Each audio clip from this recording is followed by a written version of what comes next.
नमस्कार दोस्तों, आज हम एक ऐसे सवाल का जवाब ढूंढने वाले हैं जो हर एक कर्मचारी, डिफेंस पेंशनर और पेंशनर के मन में है। 8 CPC कमीशन आएगा तो नियम किस आधार पर बनेंगे? क्या सरकार मन से पे कमीशन बदल सकती है? क्या सरकार मन से पे और पेंशन बदल सकती है? और सवाल सबसे बड़ा, आर्टिकल 309 का 8 CPC में क्या रोल है? अगर आप यह वीडियो अंत तक देखेंगे तो आपको समझ में आ जाएगा कि 8 CPC सरकार की मर्जी नहीं, संविधान के दायरे में बंधा हुआ है। दोस्तों, पार्ट 1 में आते हैं कि पे कमीशन क्या है। तो स्क्रिप्ट सबसे पहले बेसिक समझ लेते हैं। पे कमीशन कोई कानून नहीं होता, यह एक सिफारिश रिकमेंडेशन बॉडी होती है। सरकार एक पे कमीशन बनाती है, वह सैलरी, पेंशन, अलाउंसेस पर सुझाव देता है। सरकार उन्हें स्वीकार या संशोधित करती है, लेकिन लागू तभी होते हैं जब रूल बनते हैं। लेकिन यहीं से आर्टिकल 309 की एंट्री होती है। पार्ट 2 है, आर्टिकल 309 क्या है?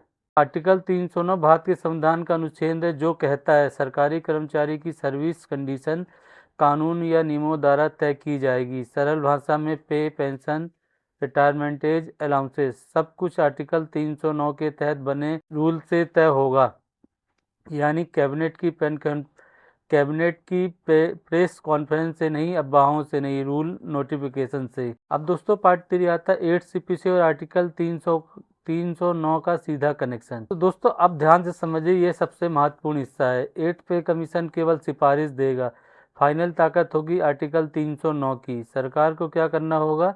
नए पे रूल बनाने पड़ेंगे, नए पेंशन रूल नोटिफाई करने पड़ेंगे, और ये सब होगा आर्टिकल 309 के अंतर्गत। इसलिए 8 CPC लागू करने की तारीख भी मन से नहीं बल्कि रूल से लिखी तारीख से होगी, अक्सर 1 जनवरी। अब दोस्तों, पार्ट 4 में आता है डिफेंस पेंशनर के लिए 309 और भी ज़्यादा अहम क्यों है। तो दोस्तों, अब डिफेंस पेंशनरों के लिए खास बात, पे और पेंशन सिविल से अलग होती है, लेकिन आधार फिर भी आर्टिकल 309 ही है। डिफेंस में लिखा होता है rule made under article 309 read with article 33, मतलब पे पेंशन आर्टिकल 309 से, डिसिप्लिन राइट रिस्ट्रिक्शन आर्टिकल 33 से। इसलिए 8 CPC में डिफेंस पैरामेट्रिक भी आर्टिकल 309 के बिना लागू नहीं हो सकता। अब दोस्तों, पार्ट 5 में आता है पेंशन डीए और फिटमेंट फैक्टर में आर्टिकल 309।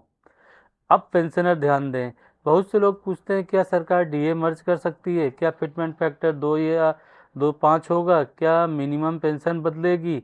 सवाल साफ जवाब है हाँ, लेकिन आर्टिकल 309 के रूल से। सरकार पेंशन घटा नहीं सकती, भेदभाव नहीं कर सकती, लेकिन फार्मूला बदल सकती है, और वही 8 CPC में होगा। तो पार्ट 6 आता है, क्या सरकार 8 CPC देर से लागू कर सकती है?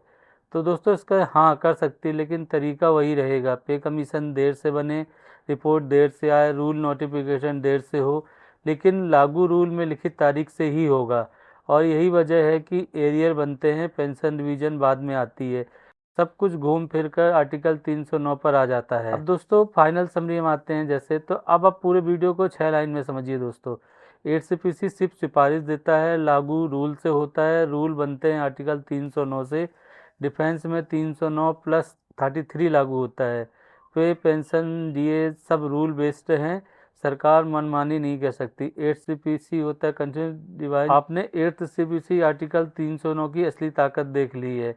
तो दोस्तों, आपको ये अंदाजा हो गया कि सरकार अपने मन से पे पेंशन का नहीं कहेगी। आई होप आप समझ गए। हाँ, आपके अभी भी कुछ क्वेश्चन है या कोई टॉपिक समझ नहीं आया तो आप कमेंट्स करिए, मैं रिप्लाई देने की कोशिश करूँगा। मिलते हैं एक नए वीडियो। नमस्कार दोस्तों।